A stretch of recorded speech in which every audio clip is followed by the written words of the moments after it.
Welcome to the Thought for February the 22nd. Our readings today are Exodus 35, Psalm 92 and 93, and 1 Corinthians chapters 4 and 5. And our thought is, declare your steadfast love. Today's Psalm 92 tells us, it is good to declare your steadfast love in the morning. It is important to begin each day with taking at least a little time to focus our thoughts upon God, to declare to Him in prayer our steadfast love. We read on, "For you, O Lord, have made me glad by your work. At the works of your hands I sing for joy." Verse 4. The wonders of creation are all around us. It is so easy to take them for granted. It is the greatest foolishness of human thinking to imagine that everything sort of created itself. God's handiwork surrounds us on every side. Men have discovered so much more about the wonders of their own bodies and the incredible intricacies of nature, yet so few acknowledge and are in awe of the unlimited creative mind that brought it all into being. The psalmist says it should make us glad and sing for joy. How great are your works, O Lord! Your thoughts are very deep. Verses 4 and 5. The last statement seems inadequate. Can we begin to imagine the thought process of God? No, we cannot. Through Isaiah, God said, "For my thoughts are not your thoughts, neither are your ways my ways, declares the Lord.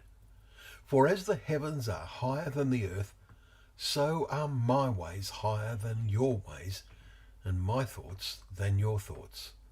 Isaiah 55 verses 8 and 10. Last month in Psalm 40 we read, "You have multiplied, O Lord my God, your wondrous deeds and your thoughts towards us. None can compare with you. I will proclaim and tell of them, yet they are more than can be told." Verse 5. Tomorrow in Psalm 94 we will read the contrast, "The Lord knows the thoughts of man. They are but a breath." Verse 11. But having said that the psalm is positive, and we read on, "Blessed is the man whom you discipline, O Lord, and whom you teach out of your law." Verse 12. May you and I feel blessed. So we learn, especially in the Psalms, that God's eyes and thoughts are towards those who fear and love Him.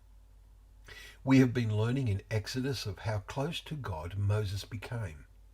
We read yesterday of how he was able to speak to God face to face, as a man speaks to a friend.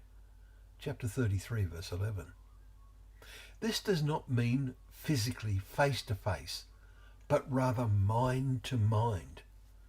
The limits to physical contact are described in verse 20 when God said, "You cannot see my face, for man shall not see me and live."